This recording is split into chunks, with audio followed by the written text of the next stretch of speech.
Salam Sport Channel Indonesia. Jumpa lagi sahabat Sport Channel Indonesia dengan saya Eko Widodo, dan dalam dialog ini kita akan mengambil topik yang istimewa karena berjudul tentang pendidikan dan beasiswa olahraga di luar negeri.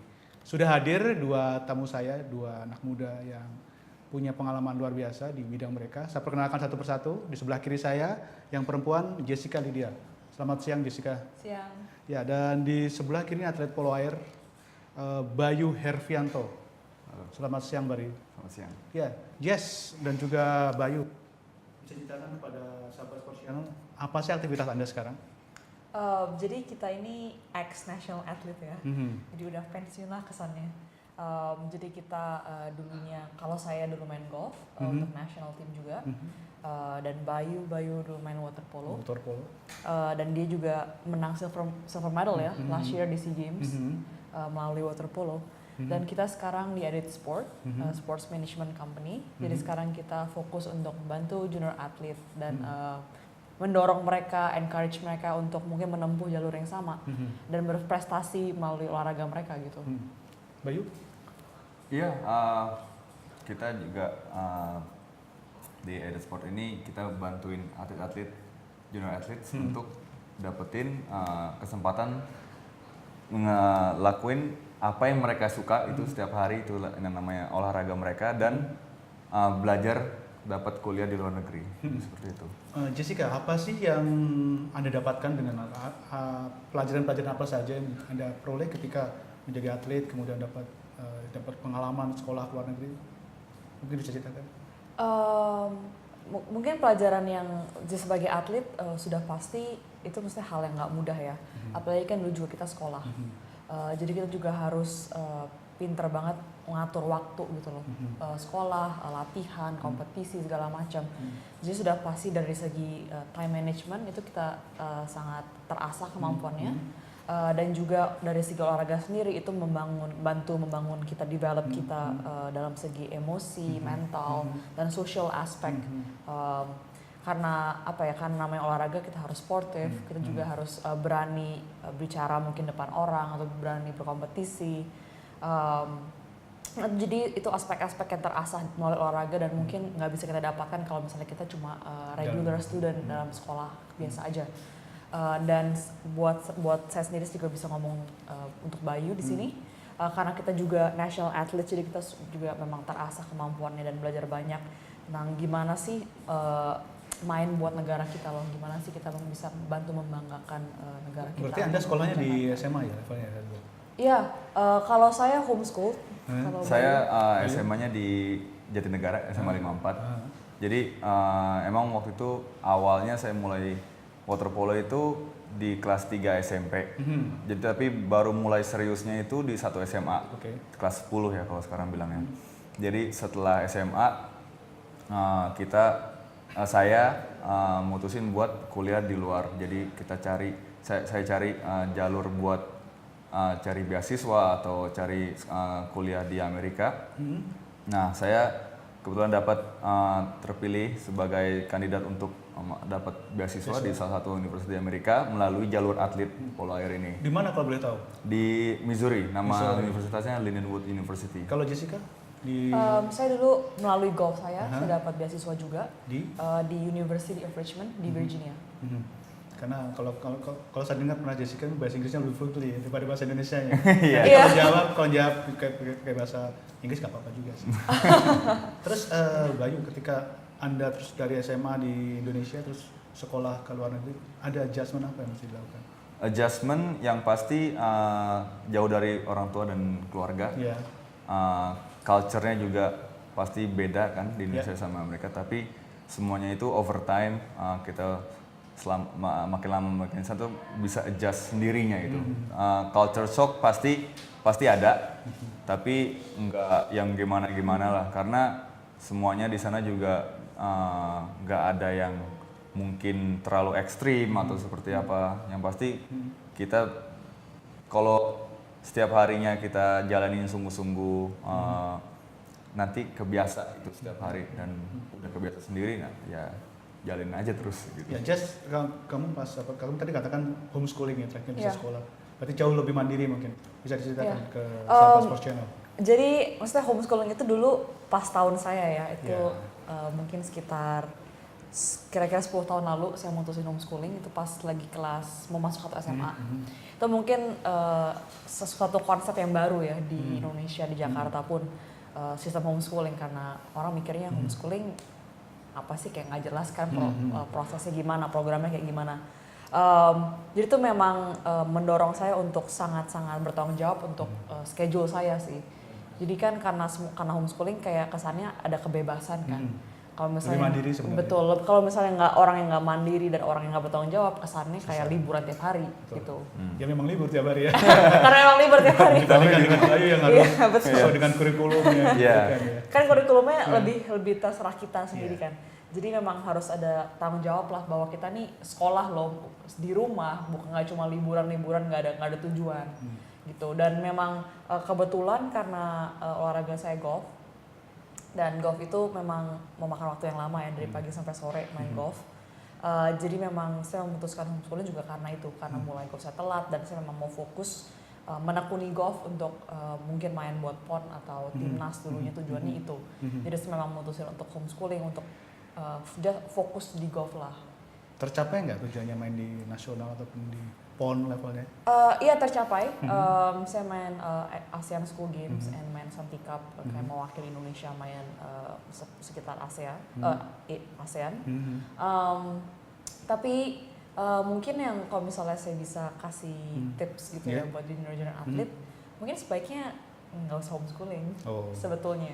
Ikutin kelas formal berarti. Iya, sekolah formal itu lebih bagus. Karena walaupun dengan homeschooling mungkin kita bisa punya lebih banyak waktu untuk olahraga dan aktivitas lain, which is a good thing.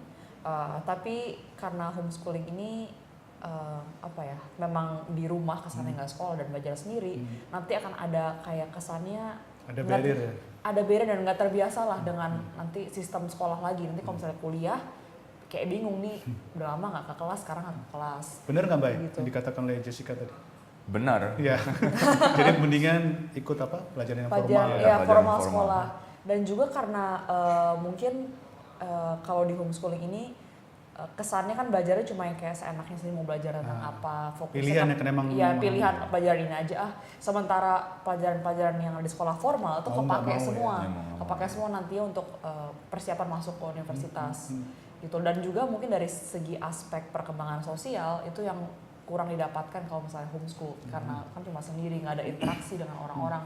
Sementara high school mungkin Mbak juga bisa cerita bahwa itu masa-masa terbahagia mungkin pas high school. Ceritakan masa-masa berbahagia. Kalau saya sendiri masa high school saya beda ya sama student-student yang lain, karena waktu itu saya emang lagi aktif di polo air. Jadi ya saya pulang sekolah, saya langsung latihan.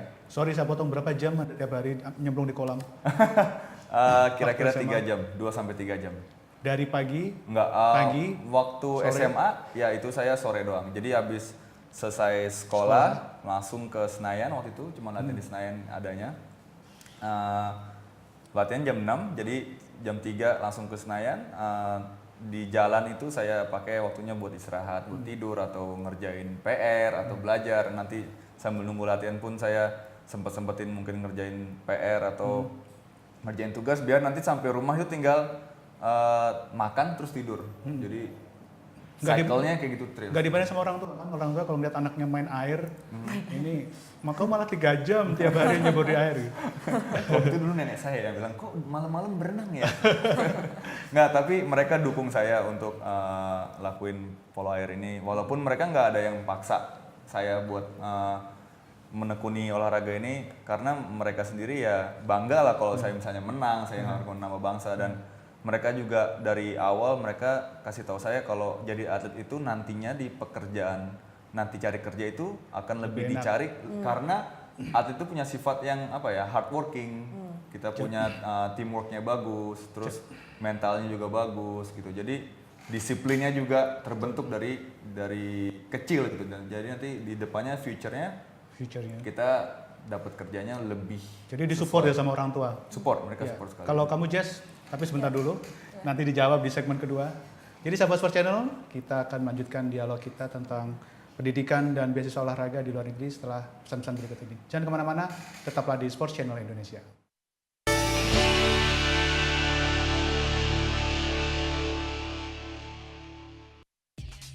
Dunia olahraga Indonesia menyimpan sejuta drama. Drama itu ada di Dialog Olahraga di Sports Channel Indonesia.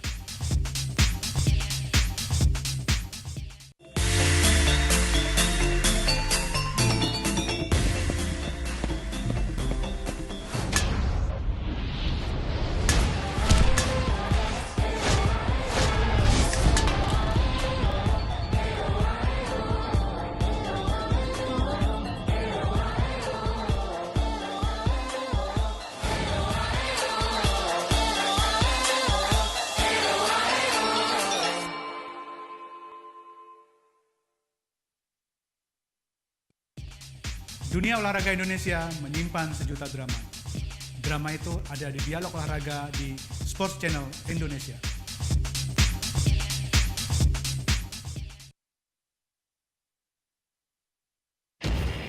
Bukan tentang menang atau kalah, tapi tentang kebersamaan dan sukacita. Sukacita Anda dan saya sebagai tim Indonesia.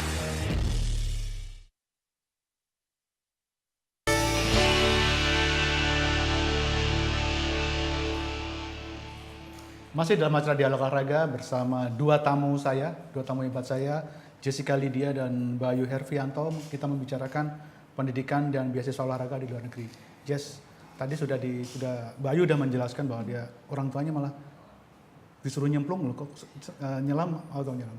nyemplung di air kok malam-malam. Kalau kamu disupport cukup besar nggak sama orang tua? Oh, orang tua saya support sekali ya. Dulu, saya sebenarnya dulu awalnya main tenis. Sekitar umur 9. Nah, itu juga karena orang tua saya yang... Tenis atau golf dulu? Tenis dulu. Jadi tenis dulu umur 9. Itu karena orang tua saya nyuruh main tenis. Jadi papa saya main for fun dulunya, pas dia masih lebih muda. Kamu for medal ya? Dan papa saya, orang tua saya melihat kayaknya ada bakat nih anaknya buat olahraga. Jadi dipilihin lah tenis. Dulu saya latihan sama Yayuk Basuki. Nah, terus sekitar umur 14 pindah ke golf, bukan karena saya nggak suka tenis, still my favorite sport, tapi karena memang mungkin golf bisa dimainin sampai umur 60 tahun ya, lebih jauh jangka waktunya, lebih lama bisa dimaininnya. Jadi saya main golf juga memang orang tua yang mendorong dan sangat disupport lah, maksudnya untuk kompetisi, turnamen-turnamen. Dan juga mengembangin potensi saya lebih lagi, makanya kan sampai homeschool segala untuk mengembangin golf. Ya, artinya orang tua Anda tahu bahwa dia sudah pasti melakukan mapping ya tentang anaknya, dan artinya mereka pasti punya latar belakang olahraga, sehingga ketika kamu terjun di tenis kemudian akhirnya switch ke golf, mereka memberikan support. Apakah latar belakang orang tua yang suka olahraga itu berpengaruh terhadap pilihan profesi yang Jessica ambil? Sebenarnya kalau misalnya dibilang terpengaruh sudah pasti ya, itu karena memang dari awal diarahkannya ke sana. Tapi bukan karena terpaksa saya di jalur ini. Lama-kelamaan juga saya I fell in love with the sport, with golf. Dan saya memang sangat menyukai golf. Dan saya memang udah memutuskan mau menekunin lebih lagi karena I found the game really fun, challenging. Dan juga tahu dengan golf ini saya belajar banyak tentang mengatur waktu, tentang strategizing, mental game, bahwa setiap hole itu ada hole yang baru, kayak kehidupan aja setiap hari is a new day. Jadi saya belajar banyak tentang golf dan saya grow as a person. Jadi saya sangat menyukai olahraga itu. Jadi saya mau melihat sampai mana sih golf ini bisa bantu saya dan bisa bantu timnas ternyata kan, dan bisa bantu saya dapat sekolah. Jadi itu kenapa Anda makanya memilih switch dari tenis ke golf ya? Iya, dan juga karena mungkin saya lihat bahwa pemain-pemain Indonesia ini untuk golf masih sedikit ya, dan golf cenderung olahraga yang lebih baru lah dibanding olahraga lain. Dan saya berkeinginan untuk membantu grow the sport, grow golf game, dan bantu bisa gimana supaya saya bisa menjadi inspirasi lah buat nanti junior-junior yang lebih muda lainnya untuk menekuni golf juga, dan bahwa golf ini bisa mereka tekunin dan bisa bantu mereka untuk dapat bisa main timnas, bisa mewakili negara, bisa dapat sekolah, bisa dapat beasiswa. Ya, kalau Bayu, bagaimana kultur dari keluarga yang membuat Kalau kamu hasilnya kerasan di kolam renang? kalau latar belakang orang tua saya nggak ada yang atlet juga ya. Bapak saya dulu sempat jadi kiper FHUI aja. Kamu bisa setinggi ini apakah memang genetiknya emang tinggi? Karena Beberapa untuk pemain polo air Anda termasuk tinggi loh. Iya, beberapa sepupu saya dari keluarga mama tinggi, tapi saya melejitnya itu pas SMA memulai intens di water polo itu saya naik 10 cm. Itu dari SMA ke selama 3 tahun itu. Tapi ya latar belakangnya nggak ada yang olahraga, cuman mereka dari kecil waktu saya kecil itu udah diterapin yang namanya hidup disiplin dan hidup sehat. Jadi Kuncinya disiplin dan sehat ya. disiplin dan sehat. Jadi karena terbawa di olahraga ini, kehidupan disiplinnya, sifat disiplin sama hidup sehat itu ya berkembang lah di situ. Jadi ya mereka terusin aja dan saya juga manfaatnya dapatnya bagus dan saya nggak pernah nyesel sampai sekarang. Agak berbeda dengan Jessica, Anda ternyata sekolahnya saya kan ikut formal dan apakah sekolah memberikan support? Karena biasanya sekolah itu agak hitung-hitungan terhadap mata pelajaran ataupun kreditnya ataupun tugas-tugasnya terhadap seorang atlet seperti Anda. Iya, sekolah sih waktu itu saya waktu di SMA mereka dukung ya. Kalau saya ada pertandingan mereka kasih izin atau bagaimana. Tapi kendalanya waktu itu ya cuman karena fasilitas dan infrastrukturnya di Indonesia juga kurang. Jadi dari sekolah ke latihan ke rumah itu butuh waktu yang panjang. Jadi waktu habis di jalan. Sedangkan waktu saya di Amerika, kuliah di Amerika itu kampusnya benar-benar dukung itu 100% namanya olahraga. Dari dorm ke lapangannya nggak terlalu jauh. Iya, dari dorm ke misalnya saya waktu itu polo air, kolam renangnya di dalam kampus. Iya. Dormnya di kampus. Semuanya dalam satu area, semuanya walking distance. Jadi semuanya infrastrukturnya itu bagus banget. Jadi dalam satu hari itu saya bangun pagi, latihan pagi, saya sarapan, saya ke kelas, makan siang, latihan, pulang. Itu jam 6 sore saya udah balik di rumah, udah di dorm gitu. Berarti sudah bisa belajar ya? Udah bisa belajar jam 6 sore itu biasanya kalau di Indonesia masih baru mulai latihan gitu. Di sana udah selesai selama satu hari cycle gitu. Jadi sangat berkesinambungan dan sangat terstruktur ya. Iya. Terus waktu SMA pernah nggak sih nilainya didongkrak itu sama gurunya? Guru waktu itu dongkrak nilai enggak, cuma mereka baik ya sama saya ya. Jadi saya bisa izin atau gimana, mungkin waktu itu juga saya sempat kelas 3 SMA, saya itu diizinin datangnya itu agak telat karena saya pagi latihan dulu gitu. Itu nggak apa-apa karena toh sekolah juga bangga mereka punya atlet nasional gitu. Terus saya juga di sekolah juga walaupun tadi saya bilang saya pulang langsung latihan, saya bukannya nggak punya teman, saya malah jadi terkenal. Oh gitu. Karena sekolah cuma punya saya doang, satu orang doang di dalam satu sekolah. Kan sekolah negeri itu isinya banyak banget ya muridnya ya. Ya 400-an orang kan. Iya benar, itu bisa banyak banget dan cuma segelintir orang di Indonesia dari ratusan juta orang yang anak SMA-nya bisa berprestasi nasional gitu. Ces, mungkin ada pengalaman agak berbeda dibandingkan Bayu yang memang mengikuti formal. Jadi ketika berlatih sendiri, kemudian mengatur waktu sendiri, mempelajari sendiri karena namanya homeschooling kan mesti baca-baca terserah sendiri. Itu pengalaman kamu gimana, Ces? Aduh itu susah ya, terus terang awal-awal sedih juga sih kayak aduh. Pasti ada itu ya benturan-benturan gitu. Iya, pertama nggak bisa move on ya. Ya move on. Dari sekolah formal teman-teman kayak fun-fun. Tanyalah ke Bayu, pasti hobinya gaulnya temannya banyak dia. Teman-teman kayak sekolah punya teman rame-rame di sekolah, terus saya sendirian belajar golf, temannya paling golf doang. Tapi itu memang yang kayak seperti sudah saya bilang itu sangat membentuk dan men-challenge saya dari segi kemandirian dan segi independen, segi responsibilitas. Tapi saya potong. Olahraga kalian memang berbeda, satu olahraga individual, Iya, betul. kemudian Bayu olahraga tim ya. Iya. Kalau polo airman sendiri gimana caranya? terus. Iya betul. Tapi itu memang sebenarnya saya bersyukur juga karena saya terasah sekali pas homeschooling itu karena pas saya di US kan memang jauh dari orang tua, jauh dari teman-teman, di negara asing, benar-benar ibaratnya di sebelah dunia lain kan, di balik dunia sebelah.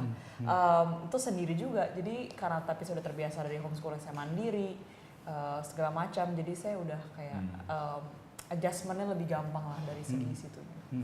Terus kalau Jessica bandingkan kan punya orang tua yang supporting, terus kemudian melihat teman-teman ataupun saudara-saudara Anda yang kebetulan suka olahraga, tapi apakah mereka mendapatkan support atau enggak? Bagaimana sebenarnya kalau melihat kenyataan di Indonesia? Sebenarnya sih udah mendingan, menurut saya udah lebih baik dalam hal sekarang makin banyak atlet-atlet yang menekuni olahraga mereka karena keluarga-keluarga, orang tua sudah mungkin melihat bahwa atlet ini bisa berprestasi loh.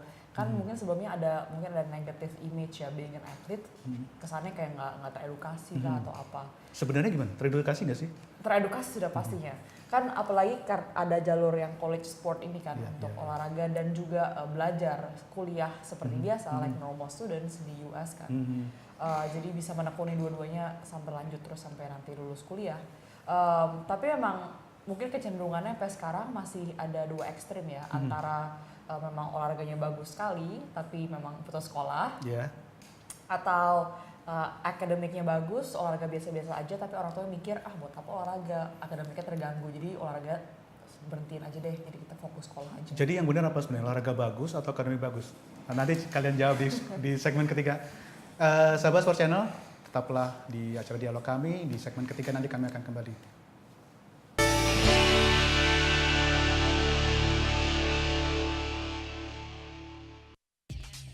Dunia olahraga Indonesia menyimpan sejuta drama.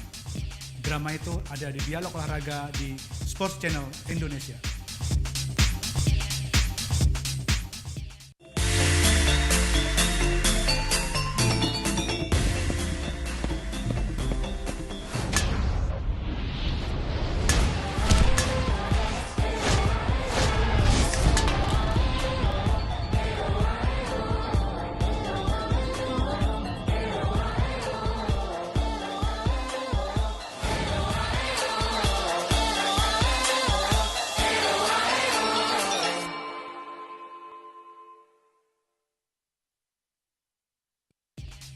Dunia olahraga Indonesia menyimpan sejuta drama.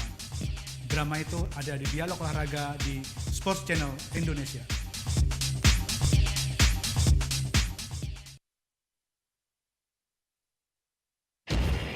Bukan tentang menang atau kalah, tapi tentang kebersamaan dan sukacita. Sukacita Anda dan saya sebagai tim Indonesia.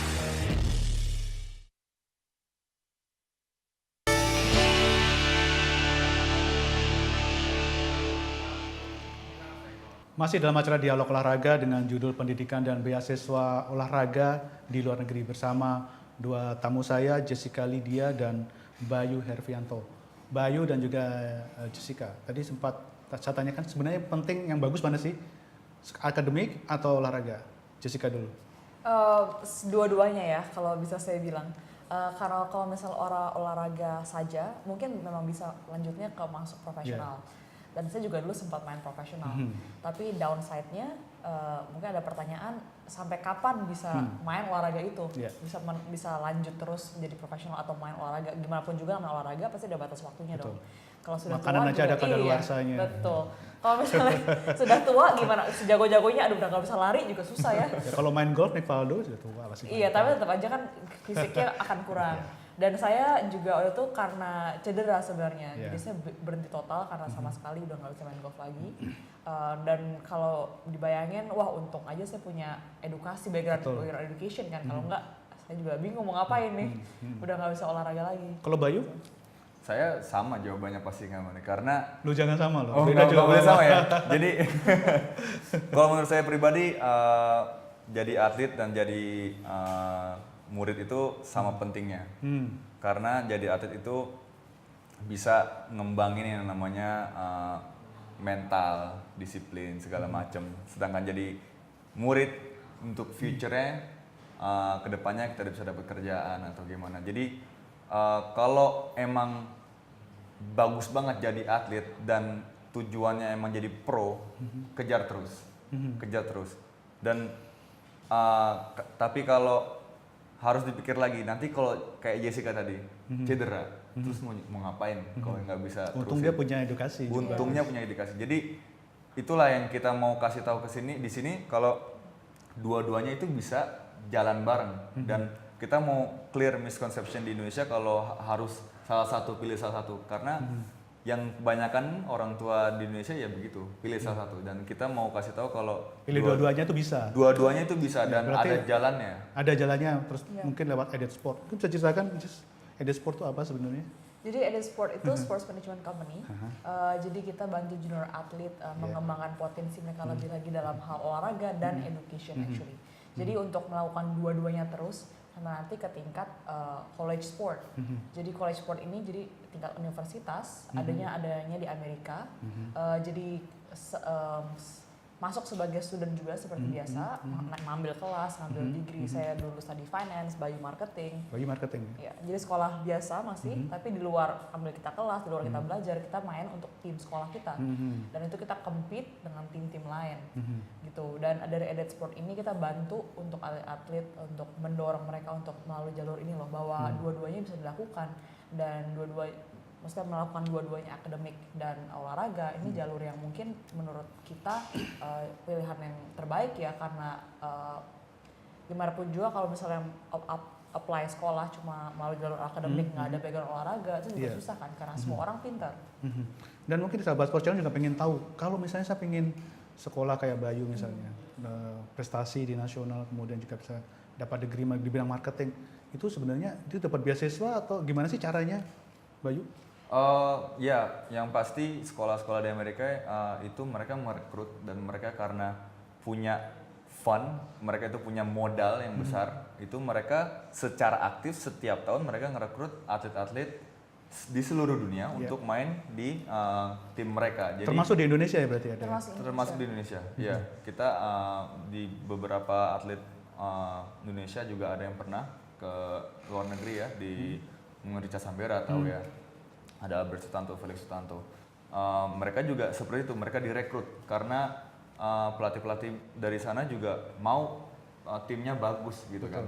Dan mungkin kita ngelihat harga tuition, biaya kampusnya itu mahal, tapi karena kita dapat beasiswa itu mereka potongnya itu bisa lebih dari setengah gitu. Bahkan kalau emang benar-benar bagus bisa 100%. Full scholarship. Bayangin 4 tahun kuliah di Amerika free gitu loh. Senang lagi karena bisa berenang atau bisa bisa sambil olahraga, bisa sambil ini terus. dapat edukasinya, dapat degree-nya setelah lulus, dapat degree yang tinggi dari sekolah di Amerika itu. Supaya bisa sekolah dan bisa mendapatkan berlatih di olahraga yang kita suka itu gimana caranya sih, Jess? Sudah pasti harus rajin bekerja keras ya. Kerja keras tadi emang bekerja keras ya. Udah itu strength point-nya itu sudah harus pasti dilakukan. Karena gimana pun juga pertama nilai juga harus bagus, nggak bisa kayak nilai jeblok, nilai FF dapat 50 walaupun sebagus nilai F0. Iya, benar. Sebagus apapun main tenisnya, swimmingnya secepat apapun, kalau misalnya nilainya nggak ada di situ, ya susah juga. Pelatihnya juga mau rekrut mereka gimana, nanti mereka masuk di tim mereka pelajaran keteteran, gitu kan. Dan juga mesti imbang lah ya, dan juga olahraganya nggak cuma yang kayak baru belajar, mukul mounting ke sini, mounting ke sana juga susah. Jadi dua-duanya harus benar-benar diimbangin, dibikin bagus. Kalau melewat Edit Sport itu apakah ada cabang-cabang olahraga tertentu, Jess, bisa dijelaskan, atau hanya oke lah bola basket mungkin bisa, atau sepak bola, atau tinju atau apa, mungkin bisa dijelaskan? Jadi kita sebenarnya itu olahraga yang di offer di sekolah-sekolah di US. Olahraga yang umum itu biasanya sepak bola, swimming, golf, tennis, atletik, track and field, gymnastik, softball, baseball. Itu olahraga yang lebih umum yang hampir semua sekolah di US menawarkan. Bowling, squash juga ada di beberapa universitas. Tapi kalau dari pihak kita sendiri, mungkin atlet-atlet seperti basket gitu agak susah ya, karena gimana pun juga lawan-lawannya kan tinggi-tinggi itu. Indonesia kan tinggi-tinggi dibandingkan itu kan olahraga orang bule ya kesannya. Jadi badannya benar-benar harus fisikalnya harus benar tinggi, gede segala macam, dan itu mungkin agak agak susah. Dan itu ya sebagai handicap untuk orang-orang Asia. Jadi kita biasanya juga bilang kalau ada atlet basketball, sorry nih, tapi kayaknya agak susah kalau basket. Kalau disarankan olahraganya apa aja, Jess, kepada sahabat Sport Channel yang memang ingin mendapatkan beasiswa seperti itu? Disarankan sih mungkin yang sebenarnya yang lebih gampang itu individual sport. seperti tenis, golf, dan renang. Catur itu individual sport loh. Tapi nggak ada. Tapi nggak ada.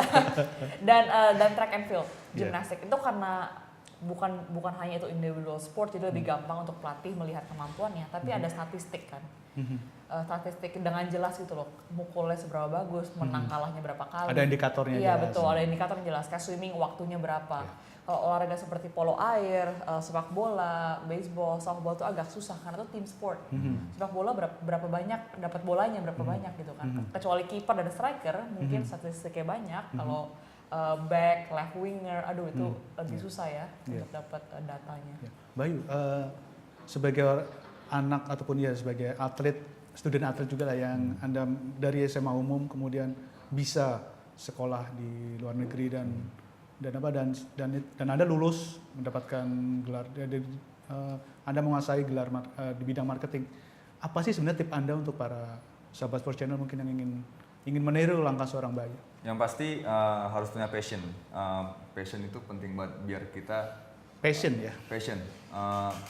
Biar kita tuh mau kerja keras setiap hari gitu. Karena yang kebanyakan kita lihat anak muda di Indonesia, anak SMA tuh maunya hura-hura atau maunya senang-senang aja. Tapi kita lihat ke depannya kita harus jadi future oriented. Kita harus ngelihat habis SMA tuh mau ngapain, ada goalnya apa, habis orientasinya apa, nanti mau kuliah apa, goalnya kuliah, habis kuliah mau ngapain, mau kerja apa. Mungkin sekarang saya bisa ngomong, dulu saya juga nggak begitu mungkin, tapi karena sekarang udah ada contoh, udah ada case study segala macem, mungkin bagusnya sekarang atlet junior atau anak-anak SMA sekarang harus punya goal yang lebih jelas gitu loh, karena mau nggak mau nanti kalian juga yang ngejalanin hidup kalian di depannya gitu loh.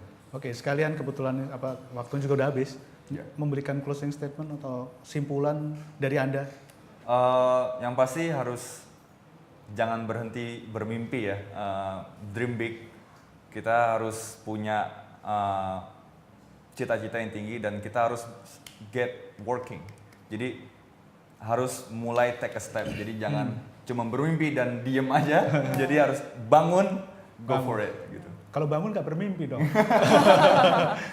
Ya, Jessica mungkin ada closing statement?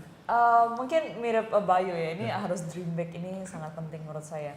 Baik karena mungkin di Indonesia kecenderungannya timnas udah puas lah gitu kan. Tapi dream bigger than that. Sesudah timnas mau ngapain gitu kan. Jadi dream bigger than that, like do both sport and education, see how far it can take you and both of it. Ya. Sudah disampaikan semua ya? Sudah. Bayu dan juga Jessica. Baik, sekali lagi terima kasih Bayu, terima kasih Jessica atas sharing knowledge-nya, juga tambahan ilmu. Semoga para sahabat Sports Channel bisa mendapatkan manfaat dari acara dialog kita pada siang hari ini. Oke. Sahabat Sports Channel, demikianlah dialog kita tentang pendidikan dan beasiswa olahraga di luar negeri bersama Jessica Lydia dan juga Bayu Hervianto. Banyak manfaat yang kita dapatkan dari acara ini. Dan untuk acara dialog, tidak hanya tentang pendidikan dan olahraga, tapi juga topik-topik lain yang kami kemas sedemikian rupa sehingga akan bermanfaat untuk kemajuan olahraga Indonesia. Jangan kemana-mana, tetaplah ikuti acara dialog olahraga hanya di Sports Channel Indonesia. Sampai jumpa dan salam Sports Channel Indonesia.